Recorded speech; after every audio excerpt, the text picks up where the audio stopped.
কিশোরগঞ্জের ভৈরব উপজেলার কালীপুর সরকারি প্রাথমিক বিদ্যালয়ে ঝুঁকিপূর্ণ ভবনে ক্লাস চলাকালীন হঠাৎ ছাদের পলেস্তারা খসে পড়ার ঘটনায় বড় ধরনের দুর্ঘটনা থেকে অল্পের জন্য রক্ষা পেয়েছে অর্ধশতাধিক শিক্ষার্থী।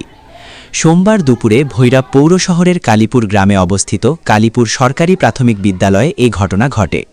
প্রায় ৪০ বছরের পুরনো ভবনটিতে প্রথম, দ্বিতীয় ও তৃতীয় শ্রেণীর ক্লাস চলাকালীন হঠাৎ বিকট শব্দে ছাদের একটি বড় অংশের পলেস্তারা খসে পড়ে ক্লাসরুমে।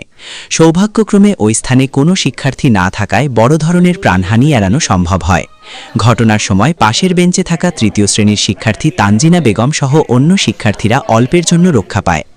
ঘটনার পরপরই শিক্ষকরা দ্রুত শিক্ষার্থীদের ক্লাসরুম থেকে সরিয়ে নেন। এরপর থেকে ঝুঁকিপূর্ণ ভবনটিতে ক্লাস বন্ধ রাখা হয়েছে এবং অন্য ভবনে পাঠদান চালু করা হয়েছে। দেখা যায় ১৯০৯ সালে প্রতিষ্ঠিত এই বিদ্যালয়ের বর্তমান পুরনো ভবনটি ১৯৮৯ সালে নির্মিত। ভবনটিতে ৪টি কক্ষ রয়েছে। দীর্ঘদিন সংস্কারের অভাবে দেয়াল ও ছাদ জুড়ে বড় বড় ফাটল দেখা দিয়েছে এবং বিভিন্ন অংশে পলেস্তারা খসে পড়ছে। শিক্ষার্থী ও অভিভাবকরা দ্রুত ভবনটি পরিত্যক্ত ঘোষণা করে নতুন ভবন নির্মাণের দাবি জানিয়েছেন। বিদ্যালয়ের প্রধান শিক্ষক সঞ্চিতা রানী নাহা জানান, ঘটনার পরপরই শিক্ষার্থীদের নিরাপদ স্থানে সরিয়ে নেওয়া হয়েছে এবং বর্তমানে ঝুঁকিপূর্ণ ভবনে ক্লাস বন্ধ রয়েছে। বিষয়টি শিক্ষা কর্মকর্তাদের জানানো হয়েছে। ভৈরব উপজেলা প্রাথমিক শিক্ষা কর্মকর্তা মোহাম্মদ সিদ্দিকুর রহমান জানান, ঘটনাস্থল পরিদর্শন করে দ্রুত প্রয়োজনীয় ব্যবস্থা গ্রহণ করা হবে। ঝুঁকিপূর্ণ এই বিদ্যালয় ভবন নিয়ে স্থানীয়দের মধ্যে চরম উদ্বেগ বিরাজ করছে। একজনের সহপাঠীর উপরে পাথরটা পড়ছে, একটা ছোট পাথর এসে পরে উপর সাইডে একজন বেঞ্চের দাঁড় বসে আসছিল, তারপরে উপর থেকে পড়ে গেছে, হ্যাঁ পর্দা দুইটা বাইরে গেছে। আমরা এখন ঝুঁকিতে ক্লাস করতেছি, তার পাথর পড়ছে, তারপরে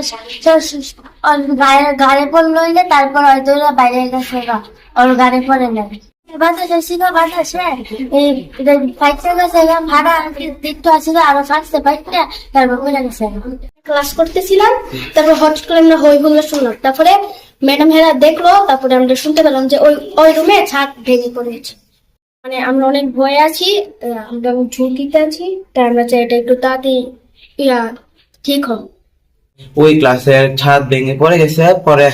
পরে ওই ক্লাসের একটা ভাই ছিল, তাকে জিজ্ঞেস করলাম, যে তা বললো যে একজনের মাথায় পড়তে পড়তে পড়েনি আর কি, সে অনেক ঝুঁকির মধ্যে ছিল। ভবনটা আমি চাই যে অতি তাড়াতাড়ি এটা ঠিক করা হোক।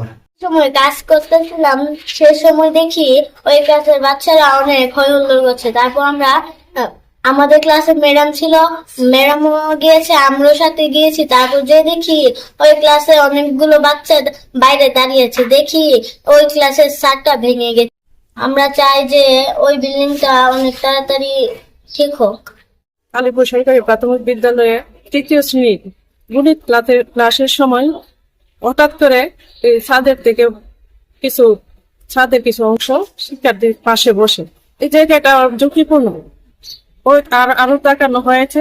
তাই এর জন্য আমরা এই জায়গা থেকে বাচ্চাদেরকে একটু দূরে অপসারণ করে রেখেছিলাম, যাতে দুর্ঘটনা যাতে না পড়ে। হঠাৎ করে পড়ার পরে বাচ্চারা ভাগ্যবশত তখন বাচ্চারা সেই বেঞ্চে ছিল না, তারা অল্পের জন্য প্রাণে বেঁচে গেছে।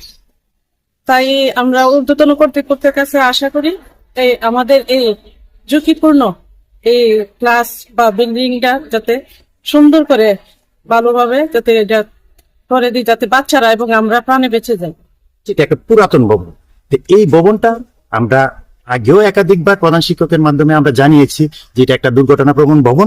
এই ভবনে আমাদের শ্রেণী কার্যক্রম পরিচালনা করতে গিয়ে আমাদের এবং শিক্ষক, শিক্ষার্থী, অভিভাবক সবাই আমরা একটা ভীত সন্ত্রস্ত অবস্থায় আমরা আছি। আমাদের দাবি থাকবে আমরা যেন অতি দ্রুত এই পুরাতন ভবনটিকে পরিত্যক্ত ঘোষণা করে আমরা যেন একটা নতুন ভবন আমরা পাই এবং আমরা যেন কালীপুরে আমাদের শিক্ষার্থীদের সুন্দর পরিবেশের মাধ্যমে আমরা পাঠদান করতে পারি। একজন অভিভাবক হিসেবে আজকে সকালে স্কুলে আসছিলাম, আসার পরে দেখি ছাদ থেকে বিরাট বড় একটা ধর্ণা পড়ছে ভেঙে। এখন আমাদের যে বাচ্চার উপর যদি ধর্ণাটা পড়তো, যদি বাচ্চা নিশ্চয় মারা যেত। তা আমি চাচ্ছি না যে আমাদের বাচ্চাদেরকে এনেকে ক্ষয় হতো। স্কুলে পাঠানোর পর যদি বাচ্চাদের এই অবস্থা হয়, এটা কিভাবে ক্লাস করবে? সরকারের কাছে আমার আবেদন, এটা যাতে পরিচিত ঘোষণা করে এটা নতুন একটা স্থাপনা তৈরি করে। ছাদ ধসে পড়ে গেছে এবং অল্পের জন্য আমার 2-3 জন শিক্ষার্থী বেঁচে গেছে ওখানে, না হলে মারাত্মক অ্যাক্সিডেন্ট হতো। মানে খুবই বিপদের সম্মুখীন আমরা হতাম। এবং ওই সময় আমার 2-3 জন অভিভাবকও সেখানে ছিল। তো অভিভাবকদের সামনে এই অবস্থা দেখে অভিভাবকরা দেখেছে, এখন অভিভাবকদের মধ্যেও একটা ভয়ের কাজ শুরু হয়ে গেছে এবং আমার বাচ্চাদের মনে তো হয়েই গেছে, ভীতিকর অবস্থা সৃষ্টি হয়ে গেছে এবং ওরা বারবার বলতেছে ম্যাডাম আমরা স্কুলে পড়বো না, আমরা চলে যাবো। রুম থেকে সরাসরি সবাই বের হওয়া শুরু হয়ে গেছে। পাশে 1, 2, 3 এর ক্লাসে আমার এই ঘটনা, কিন্তু 1, 2 ওরাও পাশাপাশি বের হয়ে যাচ্ছে। আমি জোর করে তাদেরকে ধরে রাখতে পারিনি, এই অবস্থা।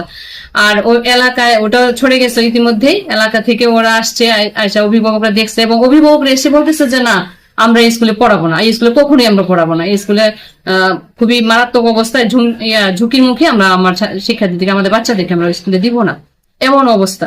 তো আমি আবার শিক্ষা অফিসের সাথে সাথে আমি অবগত করেছি, আমি উপজেলা প্রাথমিক শিক্ষা অফিসার মহোদয়কে অবগত করেছি। আমি আশা করব আমার প্রশাসন, আমার উপজেলা প্রাথমিক শিক্ষা অফিসার মহোদয় এবং উপজেলা শিক্ষা অফিস জরুরি ভিত্তিতে এটা একটা ব্যবস্থা নিবে।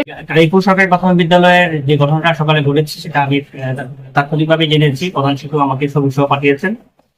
পাঠানোর পরে আমি সাথে সাথে উপজেলা প্রকৌশলী মহোদয়ের সাথে কথা বলেছি এবং দ্রুততার সাথে আমরা আগামীকালের মধ্যেই যত দ্রুত সম্ভব আমরা স্কুলে গিয়ে সরেজমিনে দেখে যদি কন্টেন্ট ঘোষণা করার প্রয়োজন হয় আমরা সেটা করবো।